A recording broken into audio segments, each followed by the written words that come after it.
Bien, vous êtes 21, 22. Ça commence à se remplir un petit peu. Donc on va commencer dans pas trop longtemps. Je vais essayer d'avancer à peu près au même rythme que le groupe précédent. Donc c'est-à-dire pas très vite en fait, pour, pour tout vous dire. On a pris pas mal de temps à expliquer un certain nombre de fondamentaux. Et bon, voilà, je vais essayer de passer autant de temps à expliquer ce que sont les impédances caractéristiques, etc. Puisque c'est un module, je pense que l'information circule d'une année à l'autre, hein. Un module, le B41, qui, je pense que vous ne trouvez pas ça forcément ni très intéressant, mais bon, c'est peut-être de la faute des profs aussi, mais parfois un peu compliqué. Et bon, pour ne rien vous cacher, ça l'est un petit peu en fait.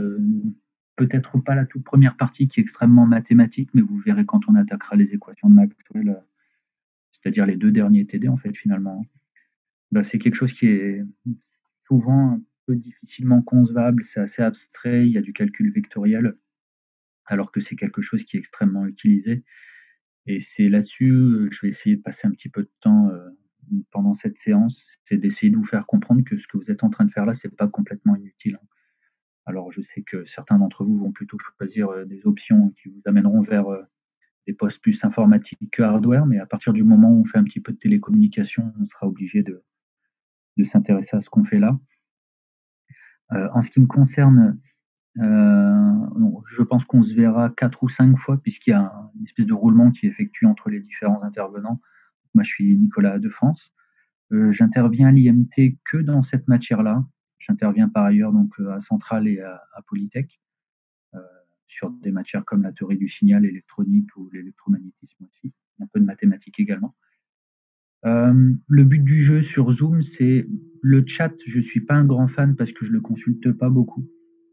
Donc si ça vous pose pas trop de problèmes, si ça ne vous pose pas d'inconvénients, s'il n'y a pas d'inconvénients pour vous, j'aimerais, s'il faut que vous interveniez, que ce soit plutôt via le micro. Je trouve ça plus sympa aussi, un peu plus interactif. Je me retrouve moins seul devant mon écran à discuter. Et puis s'il peut y avoir des questions de temps en temps, ou au moins bon, quelques acquiescements quand je demande si tout va bien, etc. Bon, je pense que ça peut être mieux et pour vous et pour moi. En tout cas, c'est le premier TD. Je vous dis, on ne va pas avancer très vite. Si déjà lors de ce premier TD, il y a des notions qui vous semblent un petit peu absconses, surtout n'hésitez pas à le dire. Ça sera très calculatoire et on va essayer d'avancer comme il faudra et de passer le temps qu'il faudra. Mais sur tout ce qui sera calculatoire, je sais que d'autres profs vous laissent beaucoup chercher. Moi, sitôt qu'il s'agit de faire des calculs de nombres complexes sous forme exponentielle ou algébrique, je suppose que c'est quelque chose que vous avez déjà fait énormément de fois, que ce soit au lycée ou l'année dernière. Donc, je vais passer là-dessus et je préfère consacrer un petit peu de temps aux explications. Maintenant, en termes de programme pour cette première séance, on va attaquer le premier exercice de la première page. Par contre, lorsqu'on voudra attaquer le second, monsieur Leurette, donc Eric m'a dit que vous n'aviez pas encore vu tout ce qu'il fallait sur la notion d'impédance ramenée, donc vous verrez, on fera un saut de quelques pages dans le police qui nous amènera à l'exercice sur la propagation TEM, mais c'est normal, hein, et on fait ça, les autres profs font ça aussi. On sera tous arrivés à peu près au même endroit. Voilà, je ne sais pas si vous entendez bien, si au niveau du partage, ça va aussi. Je vais essayer d'écrire en même temps, dites-moi si c'est interactif. Oui, Oui, ça a l'air d'aller. oui. Super, parfait. Donc on va attaquer simplement, là, pour l'instant, avec le premier exercice. Donc c'est sur les lignes de transmission. Donc c'est une ligne de transmission. Après, on va essayer de comprendre déjà ce qu'est une ligne de transmission, sinon tout ça, ça n'aura pas de sens pour vous. Propagation et réflexion. Donc pour l'instant, on va faire que de la propagation, parce que vous n'avez pas encore vu tout ce qu'il faut pour aborder les exercices sur la réflexion des signaux. Et donc ce que l'on va voir là, c'est la propagation sur la ligne.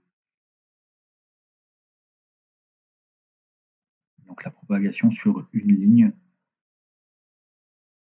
ligne quelconque. Je vais d'abord lire l'énoncé, on va le lire ensemble.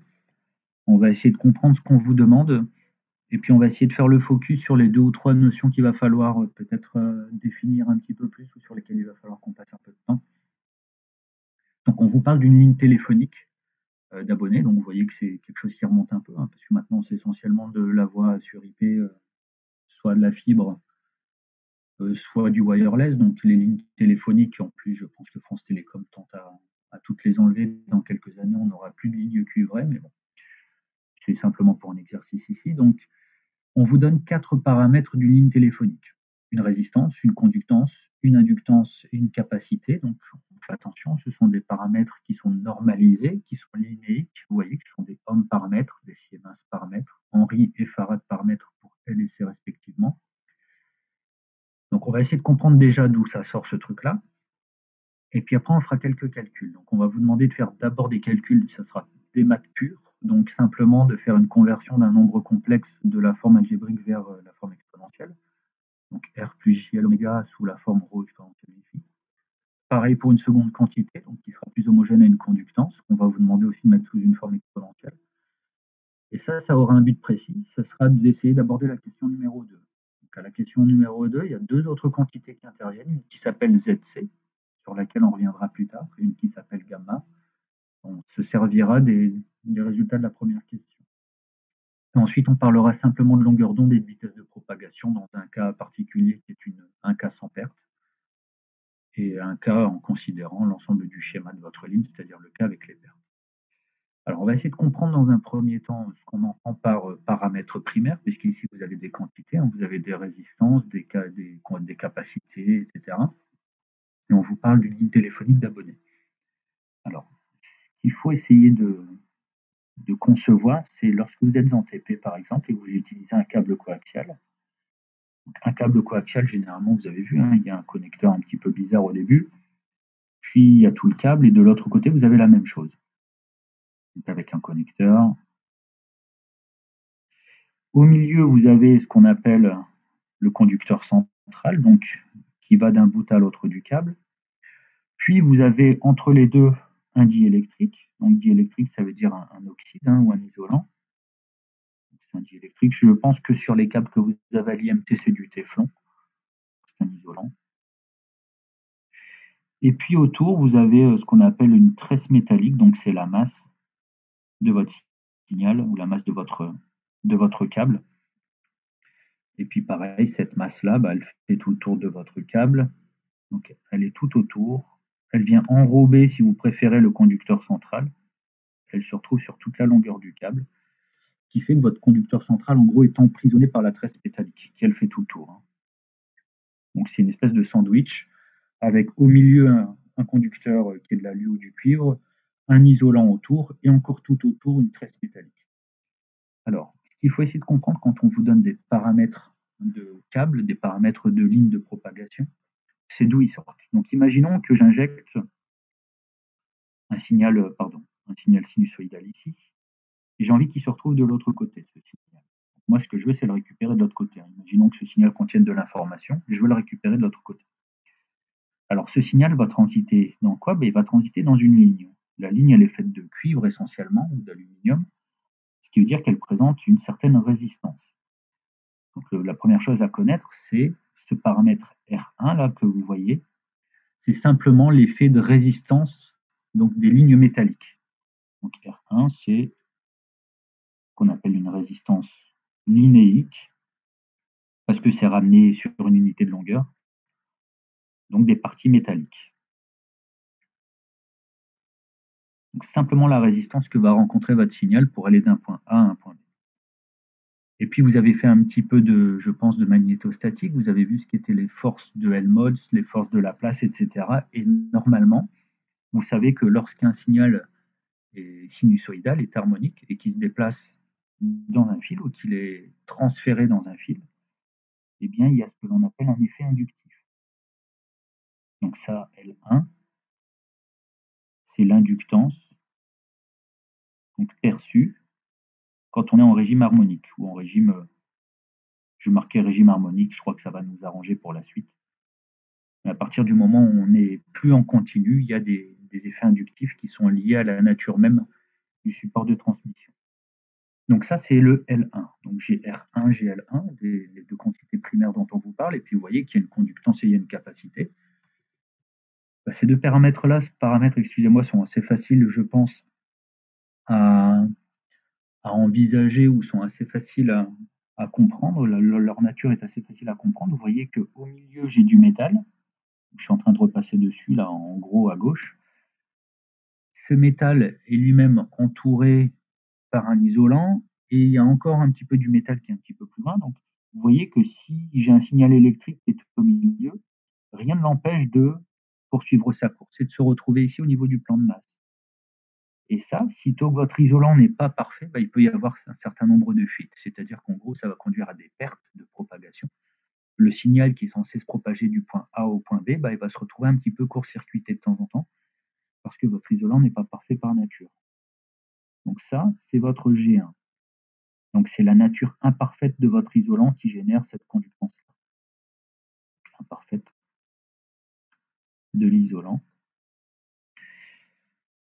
Et le dernier paramètre, c'est la capacité. Je pense aussi que c'est assez facile à comprendre. Vous avez un métal au milieu, puis un isolant et puis un métal autour. Ça forme une espèce de sandwich, c'est ce que je disais tout à l'heure. À partir du moment où vous avez deux armatures métalliques qui sont séparées par un isolant, eh bien, il y a un effet capacitif qui se crée.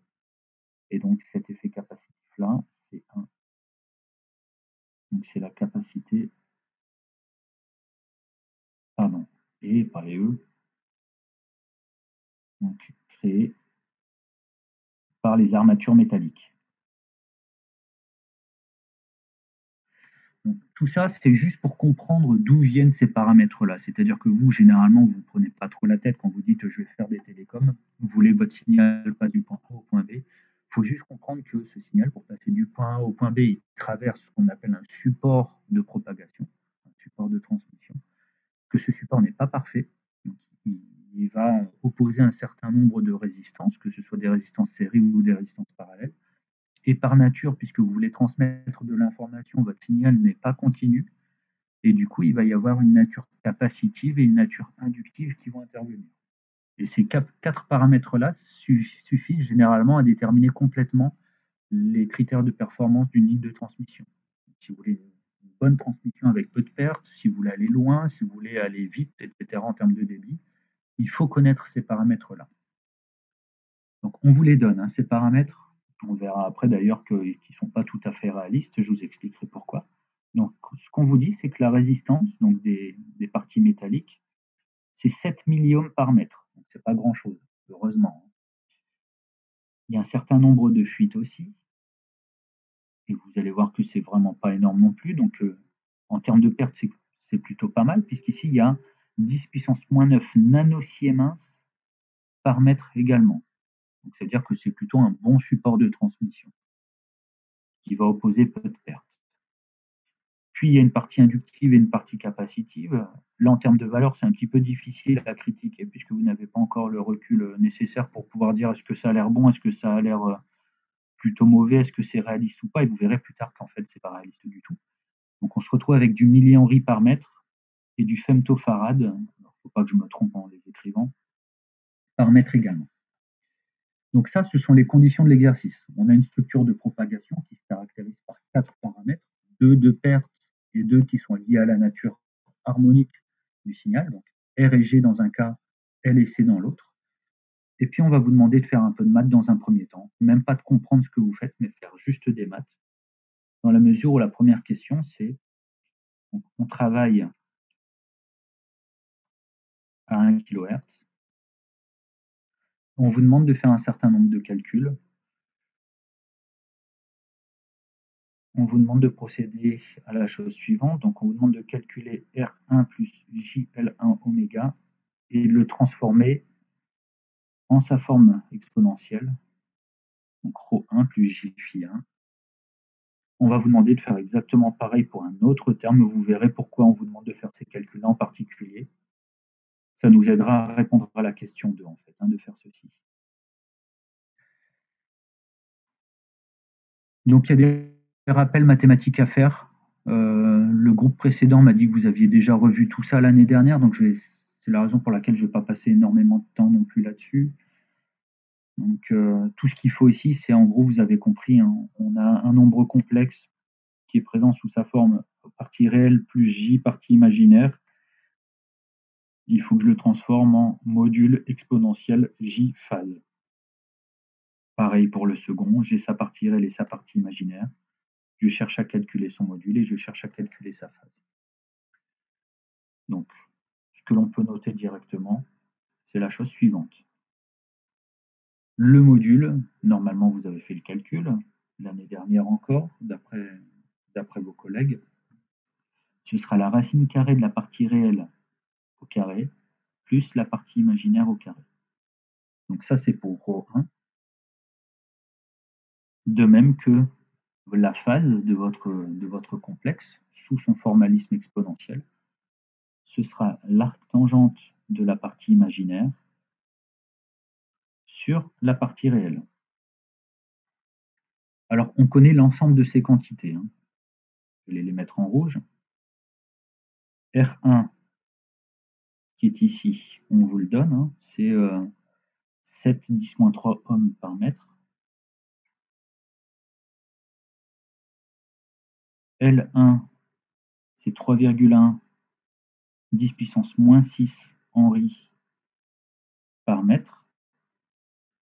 Et oméga, c'est 2pi fois, on travaille à 1 kHz, donc 10 puissance 3 radians par seconde. Donc tout ça, ça nous permet simplement d'extraire le module et la phase du complexe, que l'on avait sous sa forme algébrique. Et tout calcul fait, on trouve, alors là, je me permets de vous donner déjà les résultats. Donc tout calcul fait, on trouve, je vous laisserai vérifier si vous le souhaitez, je pense que vous pouvez me faire confiance, je dois avoir bon. Donc on trouve R1 plus JL1 oméga, qui sera égal à 20,7 10-3 fois exponentielle J 70,23 degrés. Alors, par identification, mais je pense que vous aurez compris, ça, c'est simplement ρ1. Ce terme-là, c'est phi1.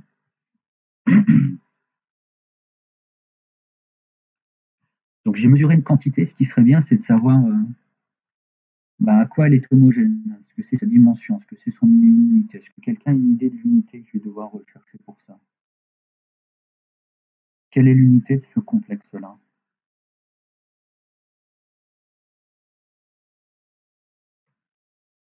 Allez, me laissez pas seul. Même si c'est pour dire une bêtise, au moins vous m'accompagnerez. Bah, il y a C'est quoi des. l'unité? Oui, l'unité de 1,7 exponentielle J70, c'est quoi? Ah, moi je croyais que vous demandiez juste le module. Ce sera la même chose en réalité. Donc l'unité du module, si vous préférez, c'est quoi? Bah, je sais pas exactement, mais je sais qu'il y a des ohms, Ouais. il y a des hertz, ou bien des secondes, enfin il y a des degrés.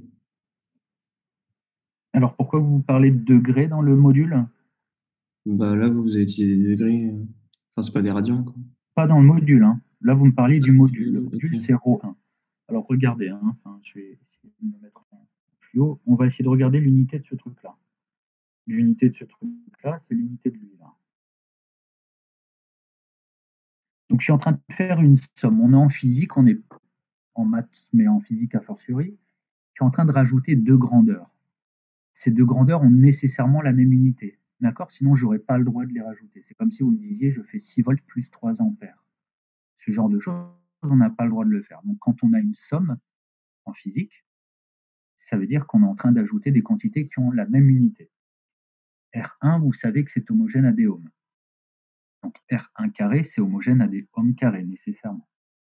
Donc, si R1 carré, vous lui rajoutez L1 carré, oméga carré, etc., ça veut dire que ce gros terme-là, en L oméga carré, il a la même unité que R1 carré. C'est-à-dire que ce sont des ohms carrés. Tout ça, c'est sous la racine. Donc, des racines carrées de ohms au carré. Ça veut dire que ρ1, ça doit être homogène à des ohms. J'espère pas vous avoir perdu, là. Vous m'avez suivi? Oui, oui. Ou pas trop? Oui. Donc, ça, Oui. c'est homogène à des ohms. Maintenant, dans une exponentielle, il faut qu'il y ait quoi comme unité? Je ne sais pas si on vous l'a déjà expliqué ça. Quand on travaille en physique et qu'on a une exponentielle, qu'on a un logarithme, qu'on a une tangente, etc., qu'est-ce qu'il faut comme unité SI à l'intérieur? Est-ce que vous vous souvenez de ce que vous avez vu en électronique à un moment donné où vous avez un truc qui ressemble à ça? Ça vous parle ce truc-là, ce terme-là, quand vous avez fait charge et décharge d'une capacité? Ouais, bof, pas trop. Si, enfin, on avait vu ça. Ouais, normalement, soit l'année dernière, soit avant. C'est quoi l'unité de ce qu'il y a dans l'exponentiel là? Tau, c'est ce qu'on appelle une constante de temps, donc ce sont des secondes. T, c'est un temps, donc ce sont des secondes. Donc l'exponentielle, c'est une exponentielle de quoi? Bah, de rien du tout. Dans une exponentielle, tout comme dans un logarithme, en physique, il ne peut pas y avoir d'unité. C'est l'exponentielle d'une quantité sans unité. Et du coup, l'exponentielle, c'est une unité, enfin, c'est pas une unité, ce qui est à l'intérieur, ce sont des degrés, si vous préférez, une unité complexe, mais c'est pas une unité physique.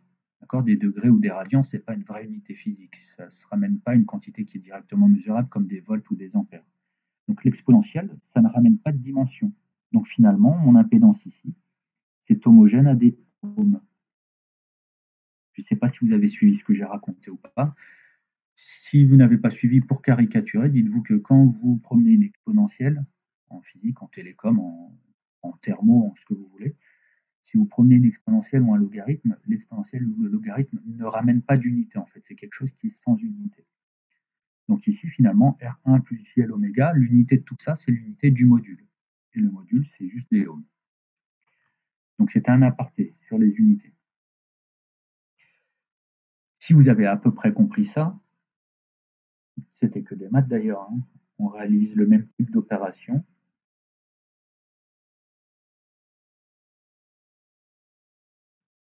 Donc avec un S ou pas, pour calculer la seconde grandeur.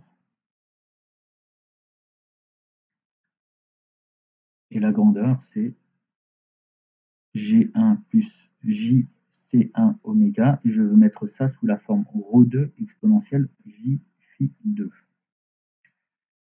Donc ce que l'on aura assez directement, sans faire trop de détails, c'est que ρ2, ce sera, comme tout à l'heure, la racine carrée, excusez-moi, de la partie réelle au carré plus la partie imaginaire au carré, au même titre que votre angle ou la phase, ce sera l'arc tangente de la partie imaginaire sur la partie réelle. On travaille toujours à 1 kHz. Donc, on est toujours à F égale 1 kHz. Donc, ce qui me permet d'identifier le coefficient oméga. Et ce qui me permet de trouver assez facilement les quantités ρ2 et phi2. Et ces quantités valent 36,6 10-9 pour la première et plus 84 degrés pour la seconde. Alors, j'ai laissé en suspens ici encore une fois l'unité de ρ2. Est-ce que quelqu'un saurait me dire ce que c'est cette unité-là? D'ailleurs, je me suis trompé sur la précédente, mais j'y Des reviendrai. ohm-1. Alors, oui, c'est des presque. Siemens par mètre. Voilà, c'est ça. Tout à l'heure, j'ai oublié les par mètre. Tout à fait, c'est des Siemens par mètre. Ouais. Donc, ou O-1 par mètre. Et c'est ce que j'ai oublié au-dessus, donc mea culpa, allez corriger. Vous voyez qu'au-dessus, ce que je vous ai dit, c'est que l'unité de ρ1, c'était des ohms, parce que l'unité de R, c'était des ohms. Donc, je suis allé chercher cette unité-là. En réalité, si vous regardez votre énoncé, j'ai oublié que les quantités qui étaient données étaient normalisées par rapport à la distance. Donc, ce ne sont pas des ohms, ce sont des ohms par mètre. Au même titre qu'ici, donc ce sont des Siemens par mètre. Donc, excusez-moi pour l'approximation tout à l'heure. Corrigez ça. Et du coup, ce que l'on a, c'est que G1 plus JC1 oméga est donc égal à 36,6 10-9 fois exponentielle plus J 84 degrés. L'unité, c'est l'unité du module, d'accord, parce que l'exponentielle, elle ne présente aucune unité, elle est sans unité. Donc c'est l'unité de ce truc-là qui est importante. Et ça, on a vu que c'était des Siemens par mètre. Donc là, on a répondu à la première question. C'était une question qui était juste mathématique. Ça m'a juste permis, moi, de vous rappeler d'où venaient les 4 paramètres de la ligne de propagation, donc le R, le L, le C, le G. Je rabâche un peu, mais le R, c'est juste la résistance des câbles. Entre un point A et un point B, quand un signal transite, il y a forcément quelques pertes résistives. L'inductance, elle est là par nature aussi, parce que ce ne sont pas des signaux continus que vous envoyez, sinon il n'y aurait pas d'information de contenu. La capacité, de la même façon, à partir du moment où vous avez deux armatures métalliques qui se font face, il y aura un effet capacitif. Même si c'est un câble, même si c'est cylindrique, etc., il y aura un effet capacitif. Et la conductance, elle est là parce que les isolants ne sont jamais vraiment parfaitement isolants. Donc il y a toujours un peu de fuite. Une fois qu'on a ces paramètres-là, bon là on a juste joué avec un peu mathématiquement, on vous a demandé de transformer un R plus JL sous une forme exponentielle, pareil pour un G plus JC oméga sous sa forme exponentielle. Vous allez comprendre pourquoi on vous demande de faire ça. Ça nous amène à la deuxième question, et on vous demande justement d'en déduire deux nouvelles quantités. La première quantité, c'est un truc qui s'appelle ZC. On vous demande de l'écrire sous un formalisme qui est le formalisme algébrique. Donc je veux sa partie réelle et sa partie imaginaire. Donc je veux plus la forme exponentielle, je veux sa partie réelle et sa partie imaginaire. Au même titre que je vais vous demander aussi de calculer un autre paramètre qui s'appelle gamma et que je peux aussi excusez-moi, écrire sous la décomposition suivante, c'est-à-dire une partie réelle et une partie imaginaire. On va commencer par la première, ZC, j'expliquerai après ce que c'est. Parce que ZC, c'est quelque chose de fondamental en télécom. Alors, on vous demande de l'écrire sous cette forme-là, et on sait, c'est une définition du cours, que l'on redémontrera tout à l'heure, que ce paramètre, ZC, qui s'appelle aussi l'impédance caractéristique, donc ça s'appelle impédance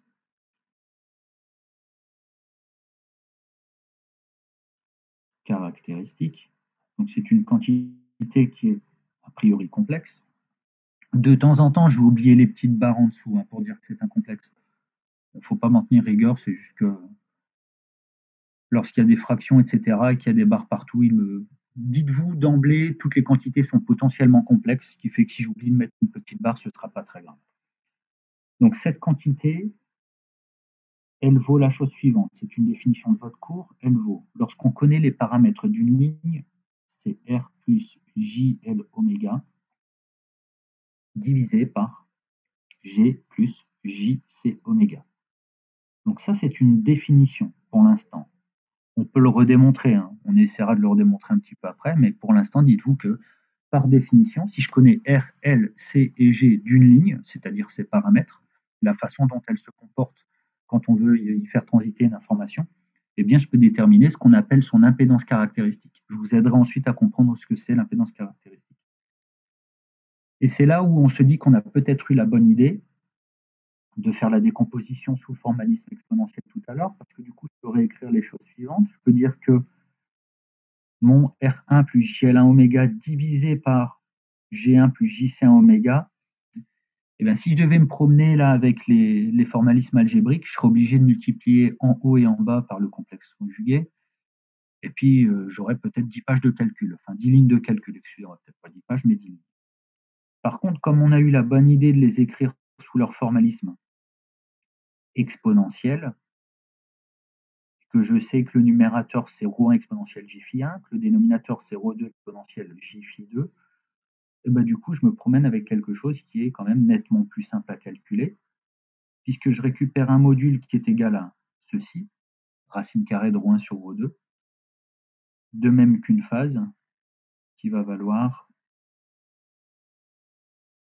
φ1 moins φ2 sur 2. Je ne vais pas rappeler les propriétés des exponentielles, etc., de même que la racine carrée qui équivaut à une puissance 1,5. Tout ça, normalement, c'est du maîtrisé. Et du coup, on sait que tout ça, c'est égal à, une fois qu'on fait les calculs, je vous demande encore une fois de me faire confiance. Donc, ce que je vais récupérer ici en racine de ρ1 sur ρ2, c'est du 752. Et au niveau de l'angle de phase, je vais avoir moins J 6,875. Je travaille en degrés. Libre à vous de travailler en radians si vous le souhaitez. Là, c'est un choix que j'ai fait parce que de temps en temps, c'est plus parlant. que de travailler en radian.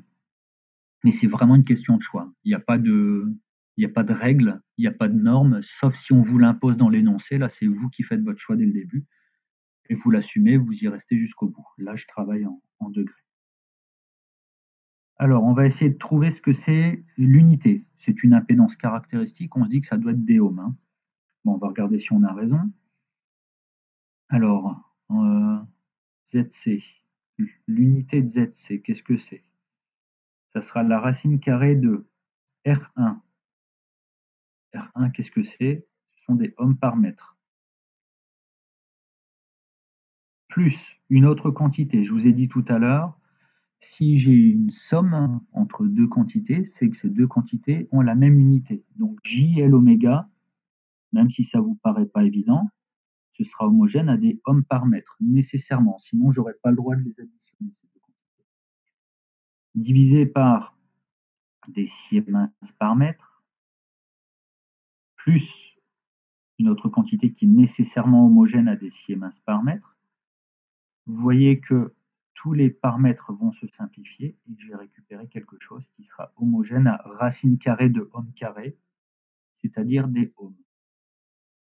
Donc ça, c'est une analyse aux dimensions que vous pourriez faire vous-même si vous le souhaitez.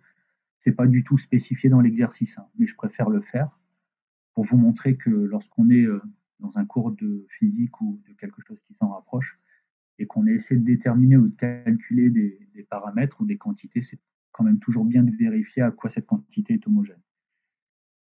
Là, par exemple, si on avait trouvé des ampères, on aurait pu se poser une question en se disant est-ce qu'on est en train de faire le bon calcul, parce qu'on demande une impédance, et puis on trouve quelque chose d'homogène à des ampères, donc là, on aurait probablement eu faux. Donc là, impédance caractéristique homogène à des ohms, on dit qu'on a probablement bon. Maintenant, est-ce que vous savez ce qu'est l'impédance caractéristique ou pas d'un support de transmission? Est-ce que vous avez déjà entendu parler de ce truc-là? Imaginons que vous soyez en TP, donc vous allez dans votre salle de TP, je vous donne un câble, les câbles BNC que vous utilisez généralement pour vos travaux pratiques, hein, ceux que vous connectez sur votre GBF et aussi sur vos tables, sur vos paillasses. Je vous donne un câble et je vous dis, mesure-moi l'impédance caractéristique de ce câble. Qu'est-ce que vous allez faire comme manip? Qu'est-ce que vous proposez? Vous allez sûrement voir faux et c'est pas grave. Hein. Le but, c'est d'essayer de vous expliquer justement, en vous induisant en erreur, d'essayer de vous expliquer ce que c'est que l'impédance caractéristique et pourquoi c'est compliqué. J'aurais peut-être dit c'est mesurer l'impédance du câble quand il est à vide et qu'on n'applique aucun courant, enfin aucun signal au câble. Alors, là, je suis en train de dessiner le câble. Celui que je vous donne, vous voudriez faire quoi? Alors, vous avez un ohmmètre, vous le connectez entre quoi et quoi, votre ohmmètre? Entre ce point-là et l'autre côté, c'est ça? Vous feriez simplement ça? Oui. Oui. Alors, vous allez trouver combien si vous faites ça, selon vous? C'est une des idées, hein. J'avais dit que vous vous tromperiez, donc c'est bien de m'avoir répondu, déjà, je me sens moins seul. Alors, vous allez trouver combien? Si je vous demande de mesurer la résistance d'un câble entre une extrémité et l'autre, à votre avis, vous allez trouver quelque chose qui se rapproche de combien? Je dirais de 0.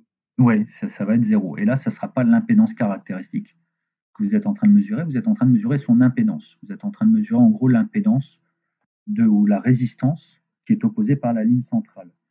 Donc, si je reviens à ce que j'ai fait avant, imaginons que vous soyez en train de faire ce TP-là et que vous soyez en train de faire cette mesure. Excusez-moi, je vais remonter. En gros, ce que vous êtes en train de mesurer, c'est ça. Et uniquement ça. La résistance linéique, en fait. Donc, vous n'êtes pas en train de mesurer l'impédance caractéristique, vous êtes en train de mesurer l'impédance linéique. Donc, cette manip, elle donne une information sur la ligne, oups, excusez-moi, mais elle ne donne pas la bonne. Donc, ce n'est pas une façon de procéder. Ce n'est pas la bonne façon de procéder si vous voulez l'impédance caractéristique. Et en fait, il n'y a pas de bonne réponse, tout simplement parce que vous ne pouvez pas la mesurer, l'impédance caractéristique. Je vais vous expliquer ce que c'est maintenant, l'impédance caractéristique. Et pour l'expliquer, je vais faire un petit rappel de ce que vous avez vu soit l'année dernière, soit en terminale. Imaginons qu'on ait deux milieux, un côté de l'air, de l'autre côté de l'eau, ou d'un côté un milieu epsilon 1, de l'autre côté un milieu epsilon 2. Et imaginons que vous injectiez ici, avec un laser par exemple, un rayon lumineux, et il véhicule 1 watt ce truc-là. Il va se passer quoi à l'interface? Qu'est-ce que vous avez vu en optique? Lorsqu'on fait ça, qu'est-ce qui se passe? Soit il y a réfraction, soit il y a réflexion. Ben, il y a souvent les deux. Euh, D'accord? Il y a souvent une partie qui est réfractée et une partie qui est réfléchie, en fait. Donc, c'est-à-dire que vous allez peut-être retrouver, par exemple, 0,8 watts là-bas et 0,2 watts qui seront là. Eh bien, ce qu'il faut se dire, c'est que en électronique, quand on augmente la fréquence des signaux, c'est-à-dire quand vous êtes en train de faire des télécoms, quand vous faites du Wi-Fi, du Bluetooth, quand vous faites de la 4G, de la 5G, de la 6G bientôt, du radar, etc., eh bien, il y a des effets de propagation, c'est-à-dire qu'on est un petit peu en train de faire l'électromagnétisme. Si je fais de l'électromagnétisme, ça veut dire peut-être qu'il y a un lien avec l'optique. Alors, imaginons que vous soyez en électronique, en télécom, et puis vous générez un signal. Ce signal passe dans un câble, puis vous voulez l'amplifier. Pardon, je dois faire un schéma d'ampli, un schéma de filtre. Vous voulez amplifier le signal, puis vous voulez le filtrer. Puis, imaginons que vous voulez l'envoyer vers une antenne, et puis vous voulez l'envoyer pour qu'un récepteur le récupère. C'est un signal qui se propage le long de votre câble. Donc, c'est une sinusoïde qui est en train de se propager, comme si c'était un rayon lumineux, en fait. Ce que je suis en train de vous expliquer, c'est que chacun de ces blocs-là, le câble, il a une impédance caractéristique. Votre amplificateur, il a une impédance caractéristique. Votre filtre, il a une impédance caractéristique.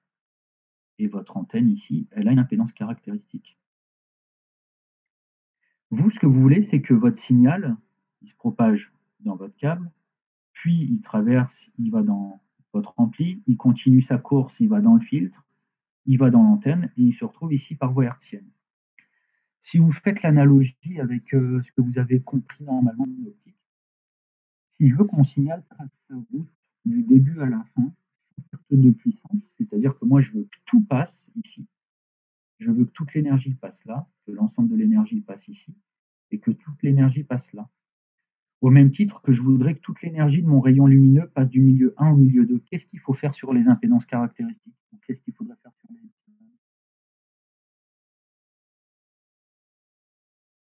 Regardez mon schéma avec les pylônes. Si vous voulez que toute l'énergie que vous envoyez ici à gauche, votre watt, vous voulez qu'il se retrouve intégralement de l'autre côté. Il faut quoi comme condition sur epsilon 1 et epsilon 2 si je veux pas qu'il y ait de réflexion? Faut qu'ils soient égaux. Oui, tout à fait. La seule solution pour que tout passe du premier vers le deuxième milieu, c'est qu'il y ait des epsilon qui soient égaux.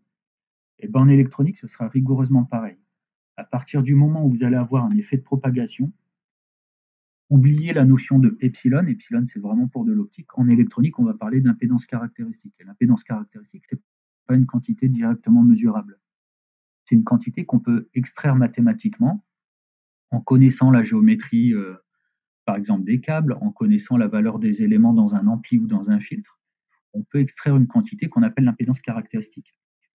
Et si vous voulez qu'un signal se propage du début ici à l'antenne à la fin sans qu'il y ait de réflexion, sans qu'il y ait de perte de puissance ici ou d'énergie à chaque fois que vous passez d'un système électronique à l'autre, eh ben, il faut que toutes les impédances caractéristiques soient égales les unes aux autres. Et généralement, ça s'obtient en faisant ce qu'on appelle, peut-être que vous avez déjà entendu parler de ça, de l'adaptation d'impédance. L'adaptation d'impédance, elle sert à faire en sorte que toute la puissance disponible au niveau du générateur transite dans tous les blocs d'un système électronique. Un système électronique, c'est compliqué. Hein. Ce n'est pas juste un gêné et une résistance. Hein. Il y a des amplis, il y a des filtres, il y a parfois des calculateurs, il y a des structures de propagation, il peut y avoir des antennes, des coupleurs, il y a plein de trucs un peu compliqués. Mais si on veut que l'énergie ou le signal électrique trace sa route sans embûche, il faut faire attention à ce qu'il y ait bien une continuité de l'impédance caractéristique. Au même titre qu'un rayon lumineux va tracer sa route dans un milieu, et puis il y aura de la réflexion. Si à un moment donné, il y a une rupture des epsilon, il va se réfléchir. S'il y a une rupture des impédances caractéristiques, vous allez perdre de la puissance en électronique. Donc l'impédance caractéristique d'un câble, c'est quelque chose qui est lié à sa géométrie, c'est quelque chose qui le caractérise, et c'est quelque chose qu'il faut prendre en considération sitôt qu'il va y avoir des effets de propagation. Alors pourquoi est-ce qu'on ne vous a jamais parlé de ce truc-là? Moi, je vous dis que c'est ultra important, mais pourquoi est-ce que vous l'apprenez que maintenant et pourquoi on ne vous a jamais parlé de l'impédance caractéristique en TP? Est-ce que vous avez une idée de ça ou pas? On négligeait. Alors, on la néglige pas, c'est juste qu'elle n'intervient pas. Est-ce que vous savez pourquoi? Dans ce que je viens de raconter ici sur l'optique et sur le signal électrique, j'ai parlé d'un terme qui est le terme de propagation. C'est-à-dire que là, on est en train de considérer qu'il y a un signal qui se propage dans un câble. Vous étiez en TP jusqu'à l'année dernière. En TP, vous aviez des câbles qui faisaient 50 cm, on va dire à peu près. La fréquence à laquelle vous travaillez, c'était l'ordre du kilohertz, à peu près aussi, ou de la dizaine de kilohertz. Allez, je vais mettre 3 kilohertz, ça va m'aider pour les calculs. Est-ce qu'il y a de la propagation ou pas? Est-ce que votre signal se propage dans le câble? Bah oui, il se propage. À partir du moment où vous avez un signal alternatif, il va forcément se propager dans le câble. Sauf qu'il se propage à une certaine vitesse, qui n'est pas très loin de la vitesse de la lumière. Et la vitesse de la lumière, ça sera quoi? Ça sera lambda multiplié par la fréquence. J'espère que jusque-là, je ne vous perds pas. Hein. Vitesse est égale à distance divisé par un temps. Pardon. Donc, avec votre GBF, vous injectiez un signal à 3 kHz et ce signal, il se promenait sur votre câble. On va essayer de regarder ce que vaut la longueur d'onde. Vous allez voir où je vais en venir. Donc, en condition de TP jusqu'à présent, votre longueur d'onde, c'était C sur F. C'est 3,18 sur 3,13 ici. Ça fait 15 mètres. Ça fait 100 km. Donc, en fait, il y a bien de la propagation quand vous êtes en TP, que vous travaillez à 3 kHz. C'est juste que la longueur d'onde vaut 100 km. Alors, je vais faire un truc qui fait 100 km ici. Je vais me mettre à l'échelle. Ça fait... Pardon, j'ai fait une demi-longueur d'onde. Je vais essayer de faire ça quand même plus proprement, même si c'est un aparté. Là, je suis en train de vous expliquer ce qu'est l'impédance caractéristique. Ça fait 100 km. Et vous travaillez en TP avec un câble qui fait 50 cm. Vous voyez bien que le rapport entre les deux, il est négligeable.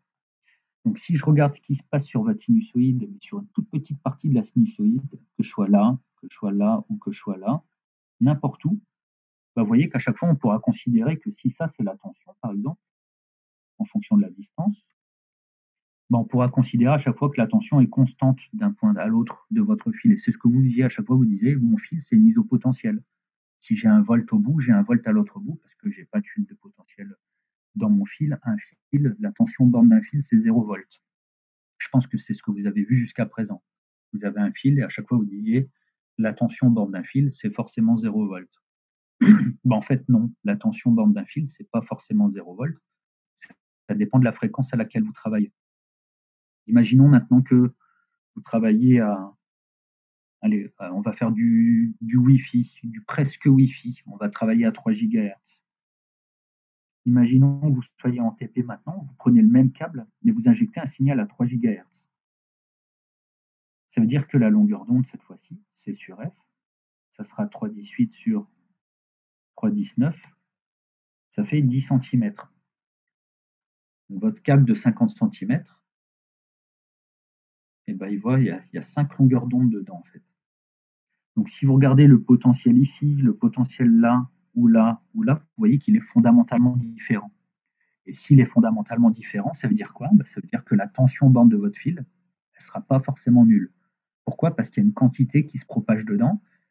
Et le fait qu'elle se propage cette fois-ci, c'est plus négligeable. Il faut le prendre en considération. Pourquoi? Parce que les éléments de distance dans votre montage deviennent comparables à la longueur d'onde.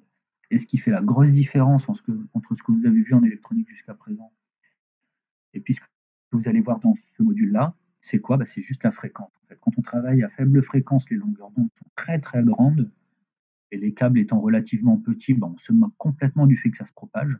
On peut utiliser les lois d'Ohm, etc. Quand la fréquence augmente, forcément la longueur d'onde diminue.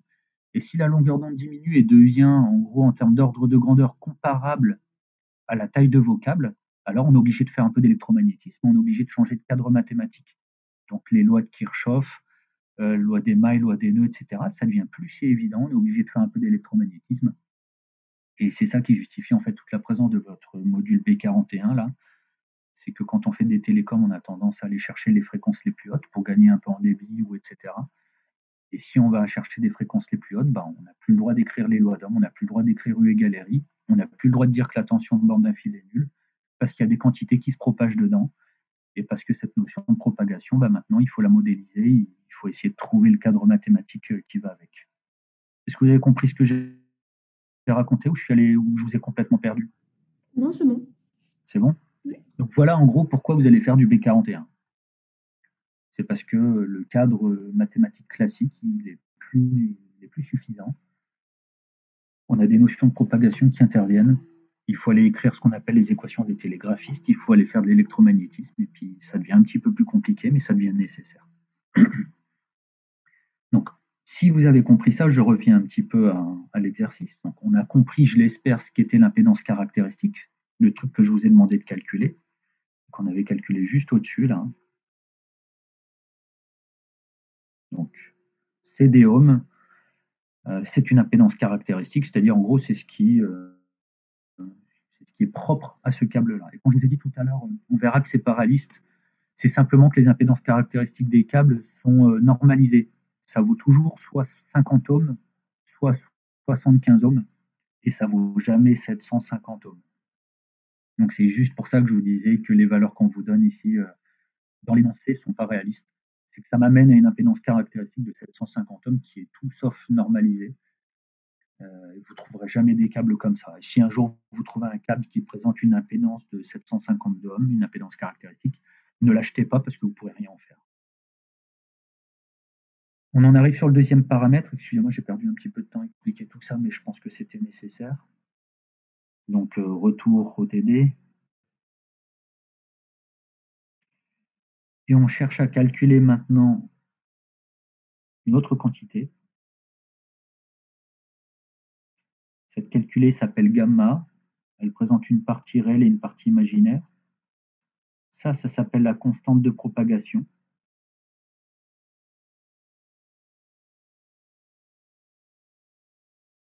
Ça s'appelle les pertes, tout simplement. Donc la partie réelle de la constante de propagation, en fait, ce sont les pertes dans votre câble, les pertes de propagation, si vous préférez, si je dois le noter.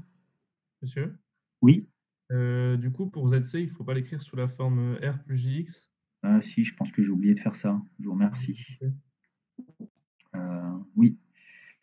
Il me reste un tout petit peu de place ici. Excusez-moi, je reviens. Donc ZC, c'était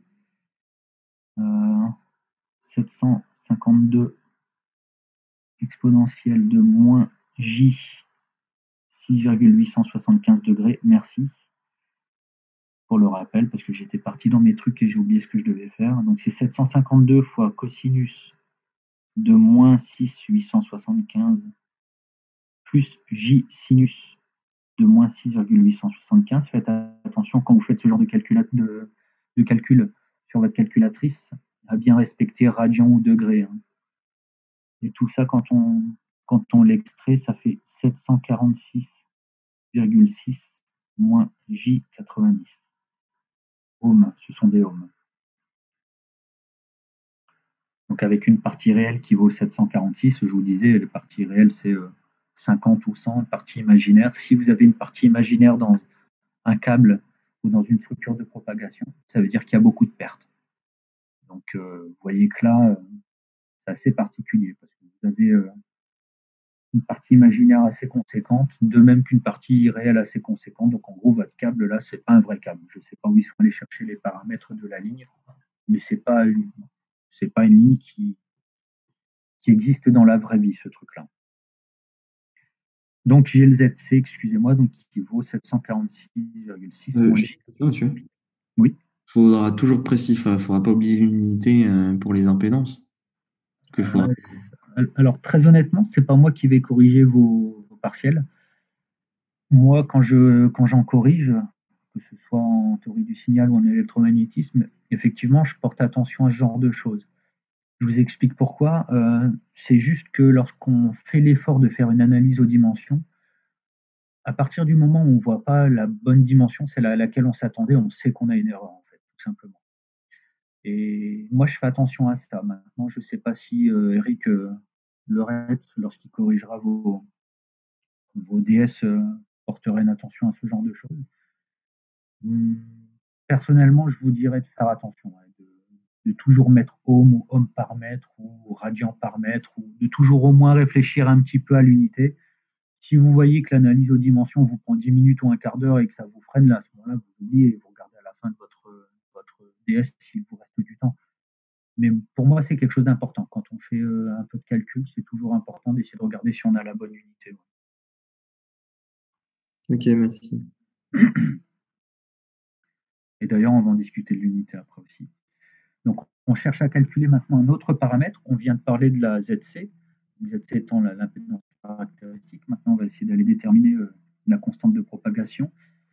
Donc, on vous dit d'extraire sa partie réelle et sa partie imaginaire, sachant que par définition, gamma, ce sera pareil, c'est ce que vous avez vu en cours, R1 plus JL1 oméga, c'était l'impédance caractéristique, R1 plus JL1 oméga multiplié, ce sera mieux, par G1 plus JC1 oméga. Donc ça, c'est une définition. Je vous mets voir court.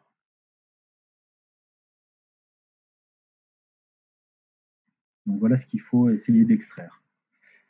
De la même façon que précédemment, ce qui va m'aider dans ces calculs, c'est de savoir que le premier terme, je l'avais écrit ρ1 exponentielle j phi 1, de même que le second, je l'avais écrit sous la forme ρ2 exponentielle j phi 2. Donc ça me permet à terme de trouver le module de ce complexe-là, ainsi que sa phase. Donc cette fois-ci, en prenant en considération les propriétés des exponentielles, etc., on va retrouver un gamma qui vaut racine de ρ1 ρ2 fois exponentielle j, la moitié de phi 1 plus phi 2. Le module, tout calcul étant fait, c'est 27,54 10-6. La phase vaut, alors j'ai un plus, j, 77,125. J'ai travaillé en degrés. On va parler de l'unité juste après. Si j'en parle maintenant, j'ai oublié de faire la fin de l'exercice. La fin de l'exercice, c'est juste que je ne le veux pas sous le formalisme exponentiel, mais je le veux sous le formalisme réel. Et quand je fais la transformation, on va trouver 6 10-6 plus j 26,85 10-6. De même, il y a une unité ici, 1 mètre. Donc par identification, je repère ce truc-là, je l'avais appelé alpha, hein. Ce truc-là bêta, et j'avais dit que ça c'était les pertes, au même titre que j'avais déjà dit au-dessus que ça c'était la... Ah non, je l'avais pas dit. Ce qu'on appelle la constante de phase. Le bêta, c'est ce qu'on appelle la constante de phase. Avez-vous une idée pour l'unité du gamma? Donc regardez sa définition, hein, le premier développement que j'ai mis là, ce truc-là. Essayez de me trouver l'unité de gamma en regardant ce truc-là, en regardant quelle est l'unité de R1, de J. Alors c'est des quoi vous dites? Non? Vous avez encore 2 chances. C'est des mètres? Presque des mètres. Des ohms par mètre? Non, non plus. Alors on va le faire ensemble si ça peut vous aider. Je vais le faire en rouge. Ouais. R c'est quoi?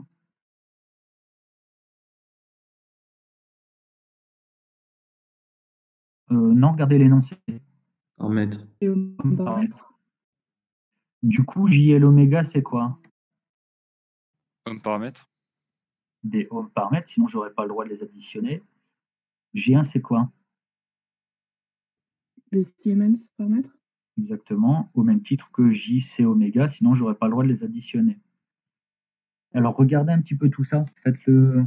Je vais donc avoir des. Je vais l'effacer ce que je fais là. J'ai donc des ohms par mètre multipliés par des Siemens par mètre. Tout ça sous la racine. Ça va me faire quoi? 1 sur des mètres. Voilà, c'est des mètres moins 1 et non pas des mètres. Donc l'unité du gamma, c'est des mètres moins 1.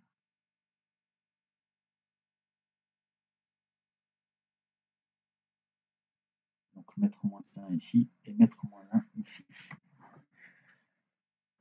Et ça m'arrange, hein, parce que comme ça, les pertes, je peux les exprimer en pertes par mètre, en fait. Vous pouvez perdre, par exemple, 3 dB par mètre. Les dB, ce n'est pas une vraie unité. Hein, bon, ici, je parle d'unité système international, des unités normalisées. Donc, ça m'arrange bien que ce soit des pertes par mètre. Donc, on fait attention à ça. Je vais peut-être le mettre en rouge. Le gamma, son unité, c'est des mètres moins 1.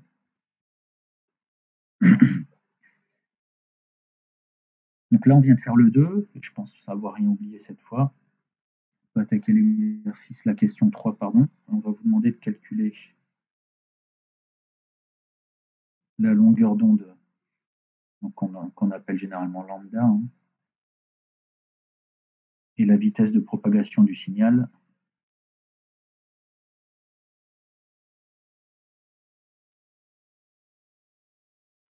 Lorsqu'on veut transmettre un signal à une fréquence de 1 kHz.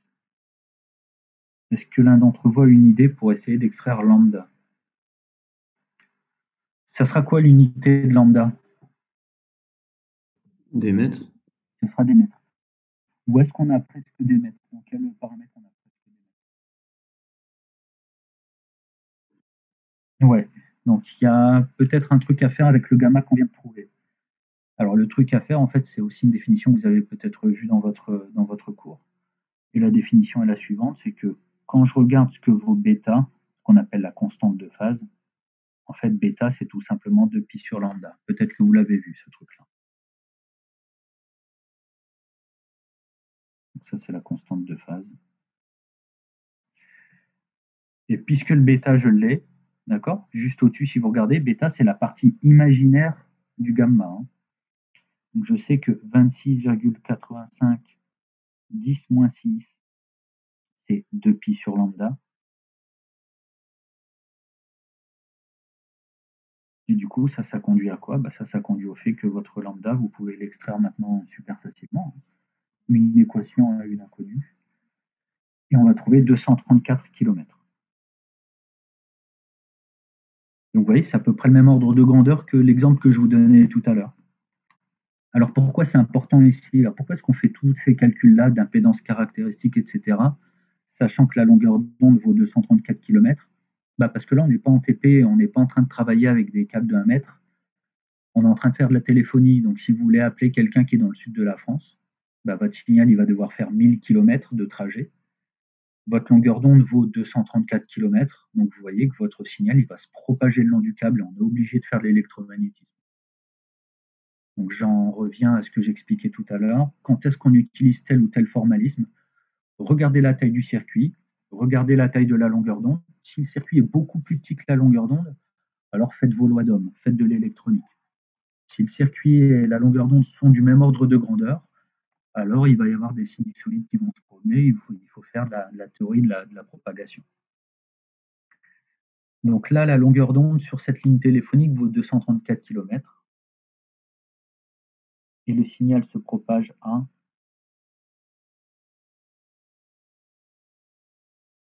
alors la vitesse. Une vitesse, c'est des mètres par seconde. Des mètres divisé par des secondes, c'est-à-dire fois des hertz. Donc la vitesse de propagation, c'est ma longueur d'onde multipliée par la fréquence du signal, c'est-à-dire 234 km, on vient de le voir. On a dit qu'on travaillait à 1 Hz, 10 puissance 3. Ça fait 2,34 fois 10 puissance 8 mètres par seconde. Donc votre signal se propage à 2,3 10 puissance 8 mètres par seconde. On essaie d'être un peu critique. Est-ce qu'on a bon, est-ce qu'on a faux? On a probablement bon.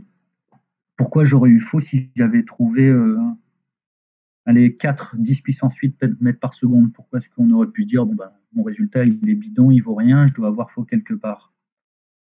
C'est plus rapide que la lumière. Voilà, tout simplement. On fait attention, on est en train de calculer une vitesse.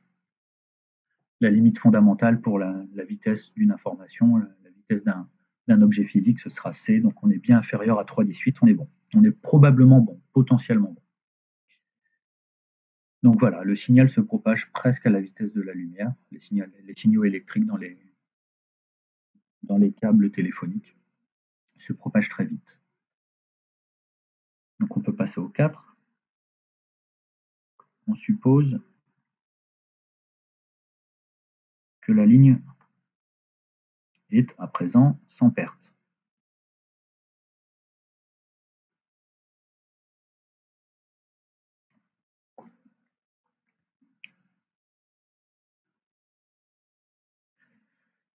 Alors, si la ligne est sans perte, je vais regarder un petit peu ce que ça peut impacter.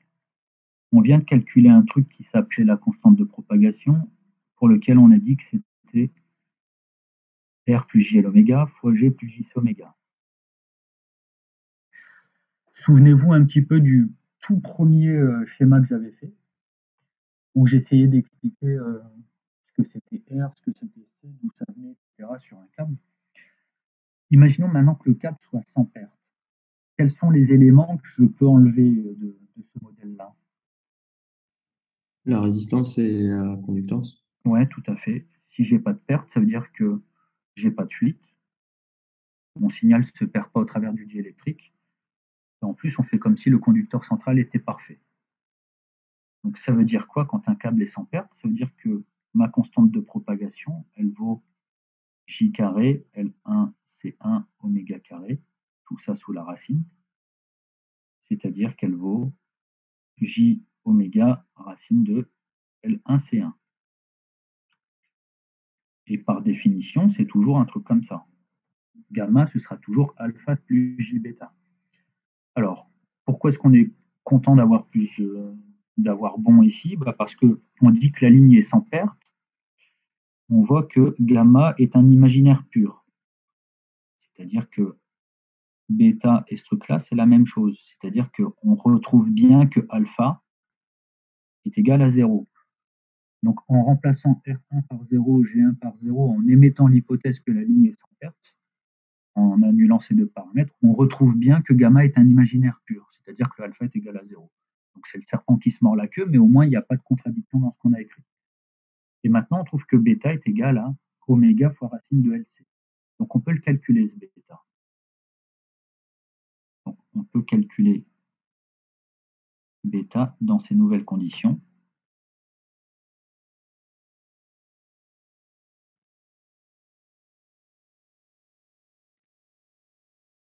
Et on trouve donc, bêta est égal à 2pi fois la fréquence, 10 puissance 3, fois la racine carrée de L fois C. Bon, je vais les laisser comme ça parce que ça m'embête d'aller réécrire les 10 puissance moins 6, les 10 puissance moins 12, etc. Et je vais écrire directement le résultat, sauf si vous voulez vraiment que je fasse les développements, mais ça n'a pas tellement d'intérêt pour être tout à fait honnête avec vous. Et on trouve 2,66, 10 puissance moins 5. Et je vous laisse me donner l'unité.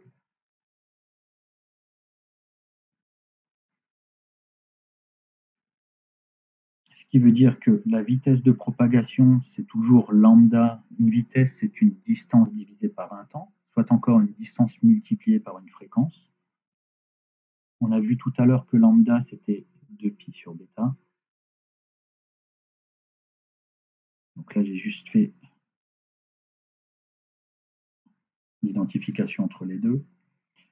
Et puis, on va retrouver la nouvelle vitesse. Alors, qui peut me donner l'unité du bêta?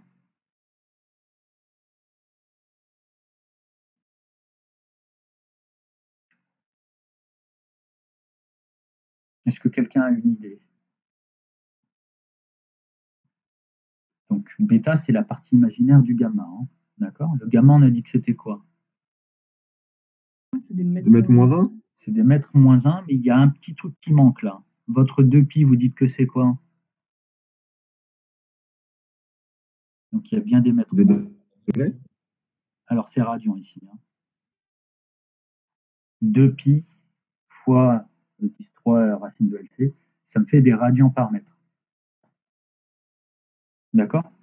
Donc, c'est des radians mètre moins 1. Vous allez me dire d'où il sort le radian et pourquoi il n'est pas dans le gamma. Radian, ce n'est pas une vraie unité. Hein. C'est comme quand vous dites des degrés ou...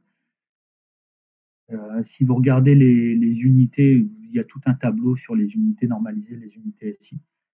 Radian, c'est comme dB en fait. C'est pas une unité qui est reconnue.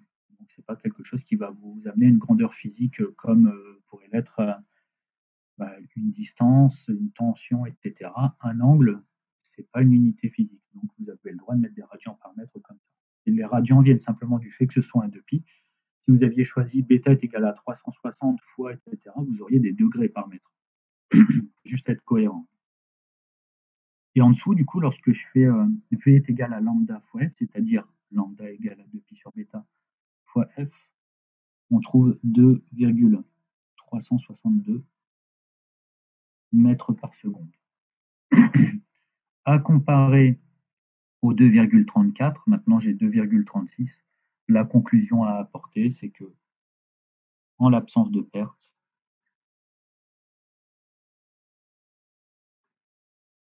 les signaux se propagent plus rapidement.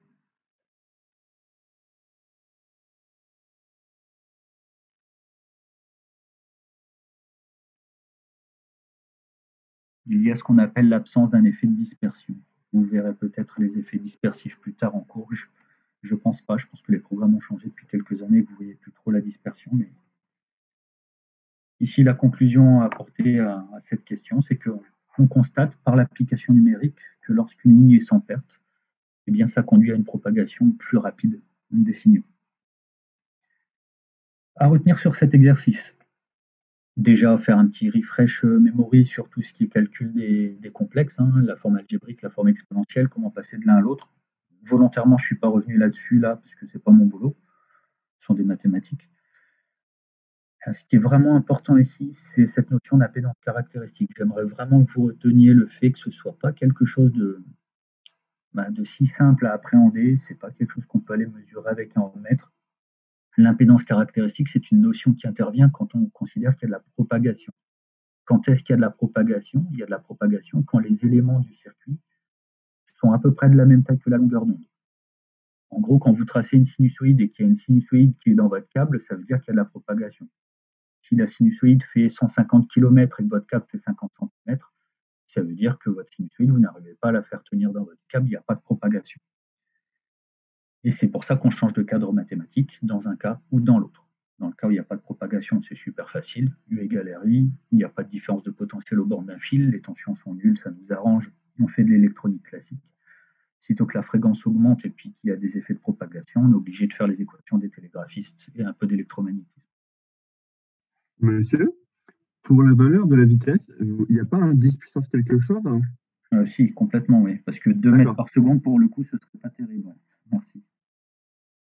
C'est du 18. Merci. Merci d'être vigilant.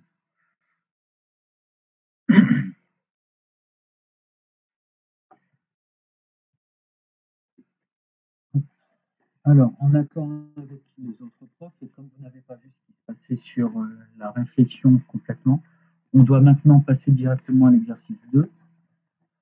Et l'exercice 2, c'est la propagation TEM dans un guide coaxial. Donc, il faut complètement changer de page. Ce n'est pas le deuxième point du premier exercice. Là, on va attaquer directement la propagation TEM dans un guide coaxial. Allez, on commence par lire ensemble au moins le début de l'énoncé. On va essayer de se focaliser sur les notions importantes. Alors, on vous donne un schéma qui a l'air un peu compliqué au début. On vous dit qu'on va traduire des phénomènes de propagation. Donc déjà, là, on sait dans quel cadre on est. On va considérer qu'il y a de la propagation. Ça veut dire qu'on va devoir calculer des impédances caractéristiques. Donc, on vous dit que la ligne de transmission, le support, ce dans quoi va circuler l'énergie ou l'information, on le modélise simplement avec du L et du C dans un premier temps. Donc, vous voyez qu'il n'y a pas de R, il n'y a pas de G. Ça doit vous faire tilter un peu. Vous devriez déjà vous dire, bon, il n'y a pas de résistance associée, en série associée à la résistivité du cuivre ou de l'aluminium. On considère ici que le diélectrique est parfait parce que je n'ai pas de conductance. Ça veut dire que je n'ai pas de perte. On va considérer qu'il n'y a pas de perte. On va vous demander de calculer l'impédance caractéristique de ce quadripôle en fonction de l'inductance et de la capacité. Donc on se met dans l'approximation sans perte, parce que j'ai pas mon R, j'ai pas mon G dans le montage, et puis on vous demande de calculer Z. Alors, l'approche est différente. Tout à l'heure, je vous ai donné la définition de l'impédance caractéristique. Je vous ai dit ZC, c'est racine de R plus JL sur G plus J, c'était une définition du cours. Là, on va essayer de le retrouver, ce truc-là. On va essayer de retrouver la formule du cours, en fait. La deuxième question, ça sera simplement une application numérique. On va vous demander de l'exprimer, cette valeur d'impédance caractéristique. Et puis après, petit à petit, on va venir injecter des pertes. Donc la partie 3 et 4, qu'on ne traitera pas aujourd'hui parce qu'on n'aura pas le temps, on va essayer de refaire les mêmes calculs, mais en se disant, bah, tiens, qu'est-ce qui se passe maintenant si finalement ma résistance, je ne la néglige pas, et si ma conductance, je ne la néglige pas? Que deviennent les formules de l'impédance caractéristique? Et qu'est-ce que je trouve comme paramètre physique? Donc voilà, en gros, ce que l'on souhaite faire sur cet exercice, c'est ça, c'est d'essayer de retrouver la formule de l'impédance caractéristique par des techniques classiques. Et puis ensuite, essayer d'avoir l'esprit critique un petit peu sur qu'apportent les pertes et puis qu'est-ce que ça change. Alors, je vais d'abord reproduire le schéma. Sur le schéma que l'on vous demande d'utiliser, c'est un schéma en T, donc ça s'appelle un quadripôle en T. À mon avis, vous n'avez pas encore vu ce genre de choses, mais ce n'est pas nécessaire de le connaître. J'ai un L sur 2 dz ici, un L sur 2 dz de l'autre côté. J'ai un C dz. Le dz, ça veut juste dire qu'on est en train de regarder ce qui se passe sur, en gros, 1 millimètre, 1 micromètre de circuit, un truc vraiment très très petit, sur une toute petite distance. Donc, le dz, donc c'est une distance infiniment petite le long du câble. Donc on est en train de vous dire qu'à chaque fois que l'onde se propage de quelques millimètres, eh ben, elle a vu une toute petite inductance et elle a vu une toute petite capacité. Et que ce truc-là se propage tout le long de la distance du câble, c'est-à-dire qu'à chaque endroit, votre signal va rencontrer une petite partie inductive, une petite partie capacitive, et que lorsque l'on enchaîne tout ça, lorsqu'on les met en cascade, on retrouve l'inductance totale du câble et la capacité totale du câble.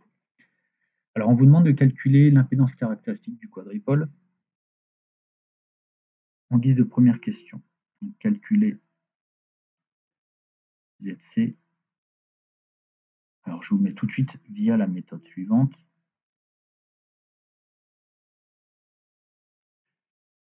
Un truc peut-être à connaître, ZC, c'est racine carrée de ZCC, ZCO. Vous allez me dire, c'est quoi ce truc-là? Je vais vous l'expliquer, sauf si vous l'avez vu en cours déjà. Avec ZCC, l'impédance vue en entrée, pour l'instant, ça ne va pas vous parler, ce que j'écris, je l'explique après avec un schéma. Quand la sortie est court-circuitée.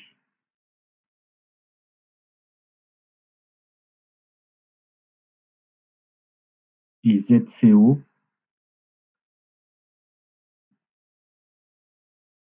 l'impédance, je le réécris en totalité, vue en entrée, quand la sortie est en circuit ouvert. Alors ça veut dire quoi ces trucs-là? Vous allez le comprendre maintenant, je l'espère, puisque c'est pas si compliqué. Je vais prendre une nouvelle feuille. Excusez-moi. Oui. Vous avez écrit quoi? Quand la sortie est contre... Ici? Oui. Court-circuité. Ah, ok, merci. Et en dessous, c'est quand la sortie est en circuit ouvert.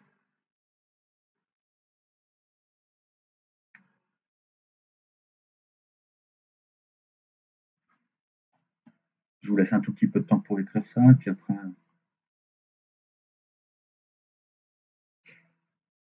on fera les calculs.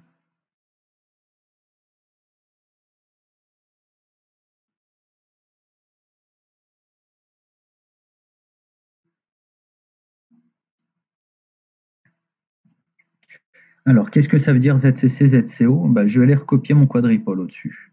Donc, mon quadripôle, c'est L, L, C. Bon, j'ai un L sur 2 dz, L sur 2 dz, C dz. Pareil de l'autre côté. Désolé si c'est petit et si c'est pas très clair. Mais je pense que de toute façon, les calculs qui vont suivre ne seront pas très compliqués. Peut-être un peu lourds ou fastidieux, mais ils ne seront pas compliqués. Alors, ZCC, c'est quoi? ZCC, c'est quelle est l'impédance que je vais voir si je regarde en entrée ici. Imaginons que vous vous positionniez ici devant le quadripole, vous regardez ce qui se passe en entrée. Lorsque la sortie est court-circuitée, vous mettez un court-circuit en sortie. De même ici, vous allez regarder ce qui se passe en entrée lorsque la sortie est en circuit ouvert. Alors pour savoir quelle est l'impédance vue en entrée, essayez simplement de vous mettre à la place d'un électron et puis vous faites le parcours du courant. Alors ici, je vais prendre celle de droite d'abord, c'est la plus simple. Mettez-vous à la place du courant. Le courant, si je l'injecte en entrée, il fait quoi? Il fait ça, il traverse quoi en premier? Qu'est-ce qui va traverser en premier le courant? Sur le quadripole de droite. La première bobine. Ouais, du coup, l'impédance, ce sera quoi? C'est quoi l'impédance d'une bobine ou d'une inductance? C'est L, JL oméga.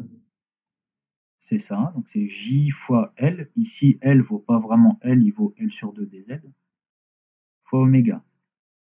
Donc, d'abord, le courant, il rencontre l'inductance. Puis, il continue son chemin, il fait quoi une fois qu'il arrive ici? Le courant, selon vous?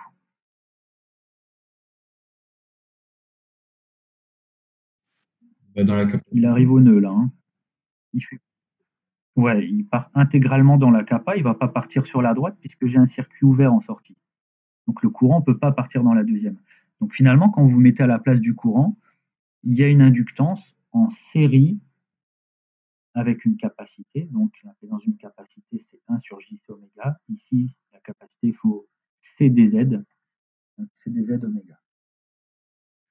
Si vous avez compris le principe, essayez de faire la même chose de l'autre côté.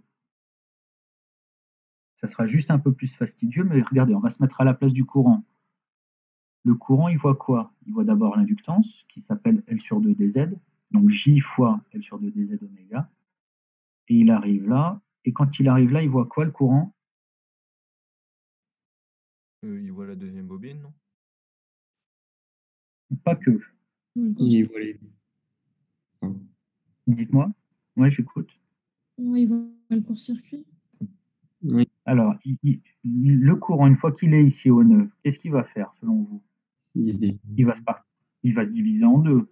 Il y a une partie qui va partir dans L, dans le court-circuit, qui va revenir là, et l'autre qui va passer dans la capa et qui va revenir là. Ce qui veut dire que vos deux éléments, là, lui et lui, ils sont comment? En parallèle. En parallèle. Donc, une fois que le courant arrive au nœud, il voit quoi? Il voit L et C en parallèle. Alors, c'est là où c'est un peu compliqué à écrire, parce que quand j'ai deux impédances en parallèle, bah, c'est égal à Z1, Z2 sur Z1 plus Z2. Donc là, ça fait Z1, Z2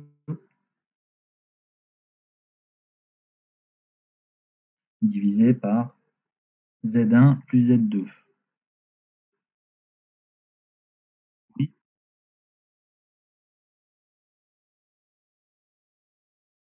Dites-moi, j'ai pas saisi, ça coupe, je suis désolé.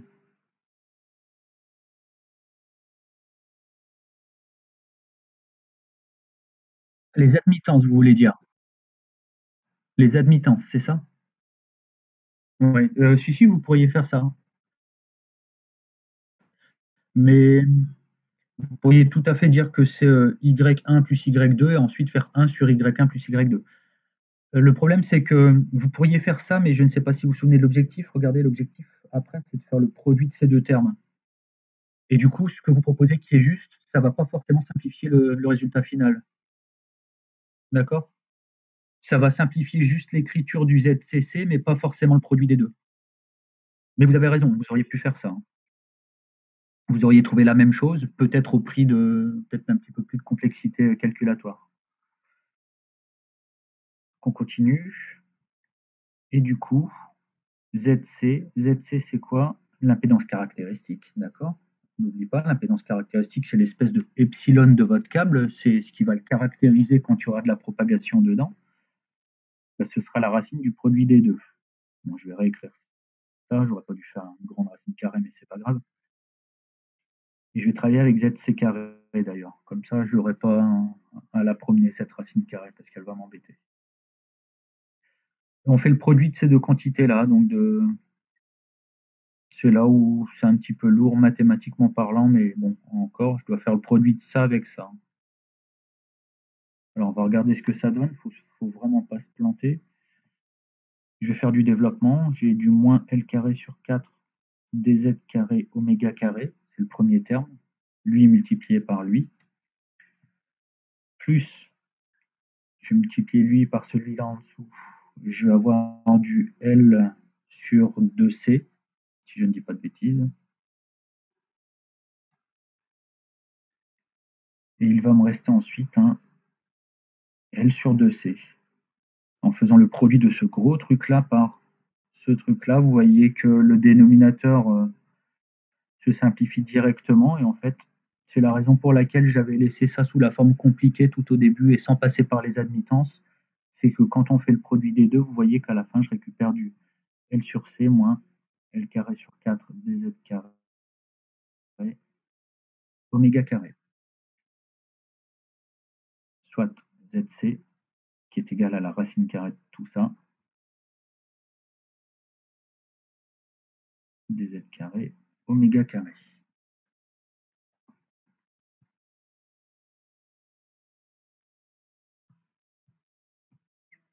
C'est juste des maths, hein. Là, si vous ne croyez pas, refaites le calcul si vous le souhaitez, mais vous allez voir que ce qui est à l'écran, là, c'est juste. Et là, on a presque fini. J'ai dit quoi sur la quantité de dz tout à l'heure? Elle est censée être comment, vu que c'est... Proche de 0. Voilà, c'est un élément infinitésimal. dz tend vers 0. Si dz tend vers 0, dz carré tend encore plus vers 0. Prenez 0,1 et mettez-le au carré, ça fait 0,01. Donc le carré de dz, c'est quelque chose qui sera très petit aussi. Et si dz tend vers 0 et que du coup son carré tend vers 0, on a exactement, en considérant que dz tend vers 0, zc est égal à racine de L sur C, pas LC. Et rappelez-vous, c'est ce qu'on aurait pu trouver en fait. Je vais le marquer ici. Remarque. On avait vu la définition, rappelez-vous, je vous l'ai donnée tout à l'heure et je vous avais dit que c'était R plus JL oméga sur G plus JC oméga. Ici, on vous dit qu'on n'a pas de perte. Ben, si on n'a pas de perte, vous voyez qu'on retrouve racine de L sur C ici. Donc on retrouve la même chose que ce que je vous ai donné tout à l'heure, en considérant maintenant qu'on connaît directement la définition et en forçant les pertes à 0. Donc on retrouve la même chose. Et juste pourquoi on n'a pas fait ça directement? Parce que dans le... On aurait pu, hein, mais c'est simplement ici... votre prof, Eric Lorette, avait demandé de revenir sur la définition à proprement parler de l'impédance caractéristique en passant par les impédances en circuit ouvert, en court-circuit. Ça permet simplement de refaire une espèce de démonstration. Mais on aurait pu tout à fait. Ok. Et d'ailleurs, on va refaire ça, enfin, je ne sais pas, d'ailleurs, si vous le referez après, quand on considérera qu'il y a des pertes, on repartira du ZCC, du ZCO pour remontrer cette quantité-là. Donc, considérer que c'était juste un TD qui permettait d'avoir une autre façon, une autre approche pour essayer d'utiliser l'impédance caractéristique. Soit vous considérez que vous connaissez la définition, soit vous vous dites, bon, bah, j'aimerais bien savoir d'où elle vient, et puis voilà, elle vient de là, en fait. Et la deuxième question, c'est une application numérique. Donc, on cherche à calculer ZC en prenant, alors on a tout un tas d'informations ici, R1 est égal à 3 mm. Rxt est égal à 1,047 cm. Alors, je vais tout de suite mettre en bleu ce qui va nous embêter ou ce qui est susceptible de nous embêter dans les calculs. On fait attention à être bien homogène partout. Epsilon R, c'est de 25. Mu R est égal à 1.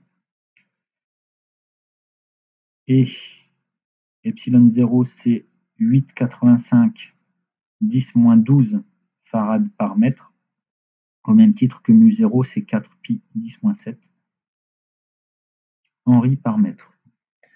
Vous prenez tout ça, vous faites une grosse tambouille avec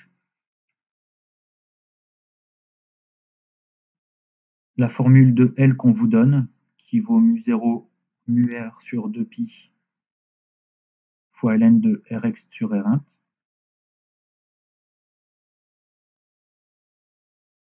Vous injectez aussi toutes les quantités nécessaires dans l'expression de la capacité de pi epsilon 0 epsilon R sur ln de Rx sur R1.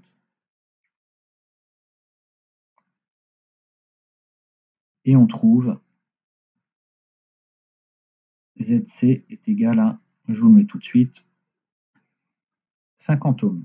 Et là, on se dit, on a bon parce que le prof avait dit que normalement, les câbles qu'on utilisait en TP, ça avait des impédances caractéristiques qui étaient normalisées, qui devaient valoir soit 50, soit 75, soit 100 ohms. Et là, on trouve 50 ohms. Du coup, on a potentiellement bon.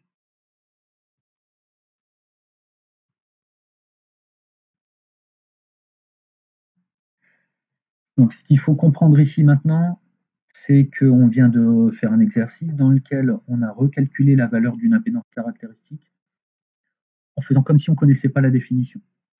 Et on montre qu'en utilisant un quadrupole sans perte, on retrouve bien que l'impédance caractéristique vaut racine de L sur C.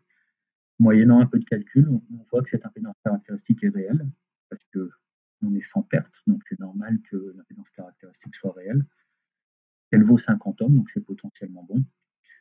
Et en regardant d'ailleurs ce que vous avez ici, il se trouve que tout ce qu'on vous donne ici, ce sont les propriétés vraiment des câbles que vous utilisez en TP. En fait, quand on regarde le rayon interne, le rayon externe, le epsilon R, c'est un câble en téflon, donc avec une impédance caractéristique de 50 ohms.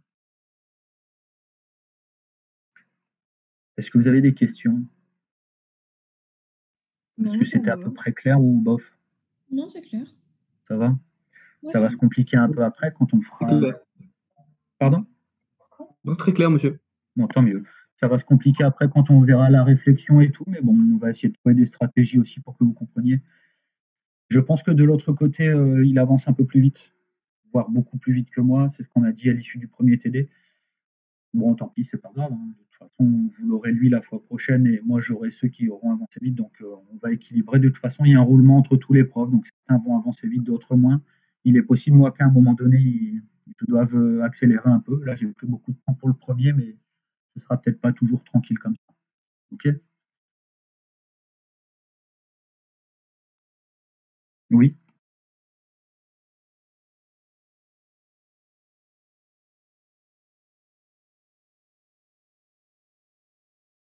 Alors ça, c'est la définition que vous aviez. Regardez le premier exercice, le tout premier exercice qu'on avait fait, qui est ici. Je vous avais mis la définition du ZC. Je vous avais simplement dit, par définition, ZC vaut ça. Et en fait, l'objectif là du deuxième exercice, c'est de le remontrer, ce truc-là. En faisant racine de ZC, ZCO, vous allez voir lors de la prochaine séance, quand vous considérez qu'il y a des pertes, en faisant racine de ZCC, ZCO, vous allez la retrouver, cette formule. Donc, ce n'est pas une autre méthode, en fait. C'est juste la même méthode. C'est simplement en se disant, bah, en fait, l'expression, on la connaissait. Est-ce que c'est pareil? Est-ce que le fait de l'avoir redémontré, ça change quelque chose? Logiquement, non. Et là, en effet, ça ne change rien.